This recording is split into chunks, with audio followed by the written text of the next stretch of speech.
மாண்புமிகு தமிழகத்தினுடைய முதல்வர், தமிழக வெற்றிக் கழகத்துடைய தலைவர், தமிழ்நாட்டின் நிரந்தர முதலமைச்சர் மாண்புமிகு வெற்றி தளபதியுடைய தலைமையில் தமிழகம் சிறப்பான முறையிலே எல்லா துறைகளிலும் முன்னோடி மாநிலமாக தமிழகத்தை உருவாக்குவதற்கு அயராது உழைத்து வருகிறார்கள். அவரை பொறுத்தவரையிலும் விவசாயிகள் மீது வைத்திருக்கிற பேரன்பு அளப்பெரியதாக இருக்கிறது. குறிப்பாக தேர்தல் பிரச்சாரத்திலே தஞ்சையிலே பேசுகிற போது, அடுத்து எனக்கு ஒரு ஜென்மம் இருக்குமேயானால் நான் ஒரு விவசாய குடும்பத்திலே பிறக்க வேண்டும் என்பதுதான் என்னுடைய ஆசை என்று குறிப்பிட்டிருக்கிறார். அந்த அடிப்படையில் விவசாயிகள் தங்களுடைய காளைகளை, காங்கியம் என்று சொல்லப்படுகிற உயர்தர காளைகளை இன்று இந்த கண்காட்சி கொண்டு வந்து பரிசுகளை பெறுவதற்காக விவசாயிகள் இங்கே பெருந்திரளாக இங்கே வருகின்றிருக்கிறார்கள்.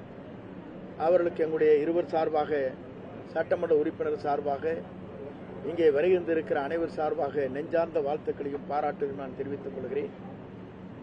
இந்த நிகழ்ச்சியில் கைத்தறி மற்றும் நம்முடைய துணிநூல் கதர்துறை அமைச்சர் அன்பு சகோதரர் மாண்புமிகு பாலாஜி அவர்களும், சட்டப்பேரவை உறுப்பினர்கள் ஆனந்த் மோகன் அவர்களும், சண்முகம் அவர்களும், சகோதரி சத்யபாமா அவர்களும், சகோதரி தமிழ்செல்வி அவர்களும், முன்னாள் சட்டமன்ற உறுப்பினர் சகோதரர் ராமலிங்கம் அவர்களும் இந்த நல்ல நிகழ்ச்சியை சீரோடும் சிறப்போடும் எழுச்சியோடும் ஆண்டுதோறும் நடத்தி வருகிற இந்த கல்வி நிறுவனத்துடைய தலைவர் அன்பிற்கினிய அருமை சகோதரர் மோகன் அவர்களும், அவருக்கு உறுதுணையாக பெரியசாமி அவர்களும் மற்றும் இதிலே பல்வேறு உறுப்பினர்களிலே கலந்து கொண்டு சிறந்த முறையில் இந்த நிகழ்ச்சியை ஆண்டுதோறும் நடத்தி வருகிறார்கள். அதே நேரத்தில் நம்முடைய பகுதியிலே வாழுகிற மக்கள் காங்கியம் காளை, காங்கியம் கரை மாடுகள் என்று சொன்னால் உயர்தரமான காளை மாடுகள் என்பதை நாம் அறிவோம். அதே நேரத்தில் மருத்துவ குணம் பெறுவதற்கு இங்கே இருக்கிற நம்முடைய பசுவின் பாலைத்தான் அருந்த வேண்டும் என்று மருத்துவ அறிவுரை வழங்கி வருகிறார்கள். குழந்தைகளுக்கே காங்கியம் பசுமாட்டின் மூலமாக பாலை கொடுப்பதன் மூலமாக அந்த குழந்தைகள் ஆரோக்கியமாக வளர முடியும் என்பதை பல்வேறு புள்ளி விவரங்களை மருத்துவர் மூலமாக எடுத்துச் சொல்லப்பட்டிருக்கிறது. அவ்வளவு சிறப்பு வாய்ந்த இந்த கண்காட்சியில் நாங்கள் இருவரும் கலந்து கொண்டு, சட்டமன்ற உறுப்பினர் அனைவரும் கலந்து கொள்வதில் மற்றற்ற மகிழ்ச்சி அடைகிறோம். எல்லா விவசாயிகளும் எல்லா நலமும் பெற வேண்டும் என்று நம்முடைய முதல்வர் சார்பாக நெஞ்சார்ந்த வாழ்த்துக்களையும் பாராட்டுகளையும் நான் தெரிவித்துக் கொள்கிறேன். நன்றி, வணக்கம். அனைத்து கட்சிகளும் கர்நாடகாவில் ஒரே அணியில் இருக்கும்போது தமிழ்நாட்டிலையும் அதே மாதிரி அனைத்து கட்சிகளும் இருக்கணும். அதுக்கு அனைத்து கட்சி கூட்டத்தை கூட்டணும் அப்படின்னு சொல்லிட்டு அரசியல் கட்சிகள்லாம் இந்த பொதுவாக எல்லோரும் ஒருங்கிணைந்துதான் அந்த பணிகளை நாம் மேற்கொண்டு வருகிறோம். அதிலே கருத்து வேறுபாடுகள் இல்லை. ஒரு மாநிலத்திலே அனைத்து கட்சி கூட்டம் கூட்டப்பட்டிருக்கிறது என்பதை உதாரணம் காட்டி எங்களிடத்திலே கேள்வி கேட்பதை காட்டிலும் எல்லோரும் ஒருங்கிணைந்து இந்த தமிழ்நாட்டுடைய நம்முடைய தமிழ் மக்களுக்காக தஞ்சை திறனிலே இருக்கின்ற காவிரி டெல்டா பகுதியிலே வாழுகிற விவசாயிகளை வாழ வைக்க வேண்டும் என்பது எல்லாருடைய கனவு. அந்த கனவு நிறைவேறுகிற காலம் நேற்றிலே துவங்கப்பட்டிருக்கிறது. ஆகவே வெற்றிகரமாக நல்ல ஒரு முதலமைச்சர் நம்மளுக்கு கிடைத்திருக்கிறார். அவர் காலம் இன்றைக்கு பொற்காலமாக அது அமையும். மேகதாது விவகாரம் குறித்து முதலமைச்சர் வாய் திறக்க மறுக்கிறார். இல்லை, அவர் வாய் திறந்தால் பல பேருக்கு ஆபத்து வருகிறது. ஆகவே தான் வாய் திறப்பதில்லை.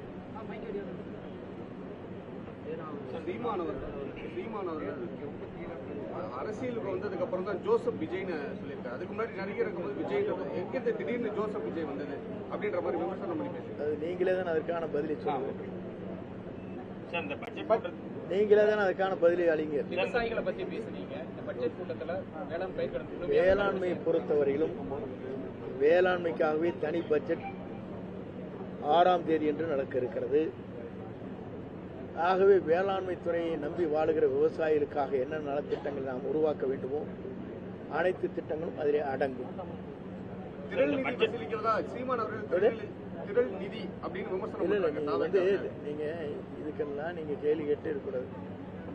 அங்கே சட்டமன்றத்தில் கேள்வி கேட்கக்கூடியவர் நிறைய இருக்கிறார்கள், அவர் கேட்கட்டும். இல்ல சார், இல்ல சார், இல்ல, இல்ல, அதெல்லாம் இல்ல, நான் தவிர்க்க சொல்லி- முடியாத தலைவர் இல்ல, இல்ல, இல்ல, தான் இல்ல, அவர்களும். இல்ல, இல்ல, அப்ப அவர் இல்ல, குற்றச்சாட்டு இல்ல. விமர்சனமா வைக்கும்போது இல்ல இல்ல நான் சொல்றது என்ன, நீங்க இந்த மாதிரி கேள்விகள் கேட்டு பல பேர் வெளியே இருந்து கருத்துக்கள் சொல்வதற்கெல்லாம் நாங்கள் பதில் சொல்ல இயலாது.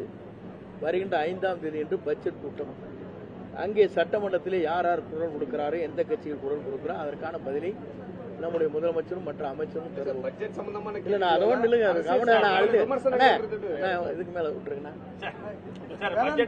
நீங்க வேளாண் அடுத்த பட்ஜெட் சப்ஜெக்ட் வரைவுல வந்து சார் வேளாண் பட்ஜெட் வரைவு நகலை வந்து வேளாண்மை துறை அமைச்சர் வந்து திருப்பதி கோயிலில் வச்சு வழிபாடு செஞ்சதை வந்து கண்டிச்சிருக்காரு இந்திய கம்யூனிஸ்ட் கட்சி மாநில செயலாளர். இல்ல அவர் அதைத்தான் வைத்து வழிபாடு செய்தார் என்பதற்கு ஏதாவது ஆதாரம் இருக்கிறதா? கையில் எடுத்துட்டு போறாங்க. இல்ல கையில் எடுத்துட்டு போறது வரையும் வச்சு பூஜை பண்ணாங்கிறதுக்கு ஏதாவது ஆதாரம் போட்டு இருக்குதா? தமிழ்நாட்டை இல்ல இல்ல தாண்டி போயிருக்காங்க. உங்களுக்கு இருக்கு, நான் கேட்கிறேன். இல்ல இல்ல என்னுடைய அதுல நீங்க குற்றம் சாட்டுவதற்கு ஏதாவது ஆதாரம் உங்களிடத்தில் இருந்தால் காட்டுங்க, அதுக்கு பதில் சொல்லுங்க. சார், இந்த பட்ஜெட் கூட்டத்தொடர்ல இப்ப மகளிர் உரிமை தொகை வந்து 1000 தான் கொடுத்திருக்கு. இல்ல இல்ல நான் என்ன சொல்றேன்னாங்க, ஒவ்வொரு தேர்தல் அறிக்கையும் அறிவித்ததற்கு பிறகு அடுத்த நாளே அதை அமுல்படுத்துவது வழக்கம் அல்ல. உங்களுக்கு தெரியாத ஒன்றும் இல்லை. நிதிநிலைக்கேற்ப அரசு அந்த முடிவுகளை எல்லா அரசும் அதைத்தான் எடுத்திருக்கிறது. உங்களுக்கும் தெரியாத ஒன்றல்ல. நீங்கள் கொக்கி போட்டு கேள்வி கேட்கக்கூடாது. நேற்று நடந்த இல்ல, அதுல 10% இல்ல இல்ல இல்ல இல்ல அது தமிழகம் முழுவதும் பஸ் ஃப்ரீ பெண்களுக்கு சொல்றது. இல்ல இல்ல எல்லாமே படிப்படியாக நடக்கும். தேர்தல் அறிக்கையில சொல்லவே இல்லையா அப்படி படிப்படியா நடக்குது? இல்ல இல்ல வந்த இல்ல அமல் படிப்படியா நான் இல்ல படிப்படியா ஒவ்வொரு திட்டங்களையும் நான் சொல்றேன். சார், நேற்று இல்ல இல்ல நினைக்கிறேங்க, எந்த கவர்மெண்டாவது தேர்தல் அறிக்கை அறிவித்த உடனேயே அனைத்து திட்டங்களும் அறிவித்திருக்கான்னு தமிழ்நாட்டில் இந்தியாவில் சொல்லுங்க, அது பதில் சொல்றேன். சார், நேற்று நடந்த பத்திரிகையாளர் சந்திப்பு தோப்பு அவர்களை முக்கிய பொறுப்புல இருந்து நீக்கினாங்கன்னு சொல்லிட்டு ஒரு பத்திரிகை சந்திப்பு நடந்தது. இதெல்லாம் ஒரு கேள்வியா?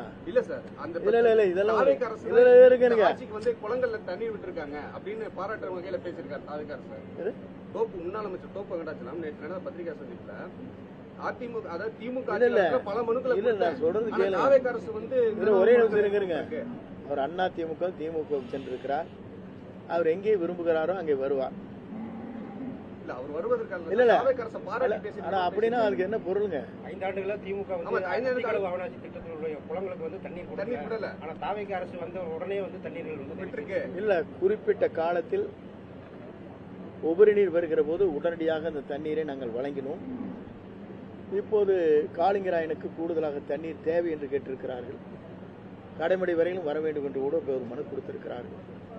ஆகவேதான் அங்கே இருக்கிற 6 பம்பிங் ஸ்டேஷன் 250 HP ஒரு பம்பிங் ஸ்டேஷன் அனைத்தும் செயல்படுத்த வேண்டும் என்கிற போது 2 TNC தண்ணீர் கொள்ளளவுகள் அதற்கான 2 மாதத்திற்கு தேவைப்படுகிறது. ஆகவே அதனுடைய நீர் வரத்து வருகிற போது எவ்வளவு தேவையான நீரை வழங்க வேண்டுமோ, அனைத்து ஏரிகள் குளங்கள் நிரம்ப வேண்டுமோ அனைத்தும் வெற்றிகரமாக நடைபெறும். சார், இந்த பட்ஜெட்ல வந்து நம்ம மேம்பாலம் ப்ரொபோசல் வாய்ப்பு இருக்கு. இந்த பட்ஜெட்ல பட்ஜெட்டை பற்றி சீக்கிரட்டை வெளியே சொல்லக்கூடாது. பட்ஜெட் லீக் அவுட் ஆகக்கூடாதுங்கிறத எல்லா ஸ்டேட்ல இருக்கிற ப்ராப்ளம். அதனாலதான் திருப்பி விஷயம் இல்லை, அதுதான் ஏதாவது பதில் சொல்ல முடியாதுங்களே உங்களுக்கு. பட்ஜெட்டில் எது வருகிறது என்பதை பட்ஜெட் எதாவது லீக் அவுட் ஆச்சுன்னா என்னங்க? மேகதாது அணை விவகாரம் தொடர்பாக கர்நாடகா இப்போ இருக்கக்கூடிய காங்கிரஸ் அரசாக இருக்கட்டும், பாஜகவோட மாநில தலைவராக இருக்கட்டும், 2 பேருமே தமிழகத்துக்கு இதனால நன்மை தான், இதை தடுக்கக்கூடாது அப்படின்னு தமிழக முதல்வர்கிட்ட வேண்டுகோள் வச்சிருக்காங்க. நீங்கள் சொல்லும் போது செங்கல் கூட வைக்க விட மாட்டோம் அப்படின்னு சொல்லியிருக்கீங்க. இது எந்த விதத்தில் போகும்? எங்களை பொறுத்தவரையிலும், தமிழ்நாட்டை பொறுத்தவரையிலும், தமிழ்நாட்டு முதலமைச்சரை பொறுத்தவரையிலும் நம்முடைய தமிழக வெற்றிக் கழகத்துடைய தலைவர் தெளிவாக மக்கள் பிரச்சனை, நம்முடைய தமிழ்நாட்டின் ஜீவாதார பிரச்சனை, இதற்கெல்லாம் ஒரு முற்றுப்புள்ளி வைக்கின்ற வகையிலே தான் அவருடைய குரல் ஒலிக்கப்பட்டிருக்கிறது. ஆகவேதான் அது நான் சொன்னேன், ஒரு செங்கல்லை கூட மேகதாது அணையில் வைக்க தமிழக அரசு விடப்போவதில்லை. தமிழக அரசு அனுமதி இல்லாமல் அதை நடக்கப் போவதில்லை.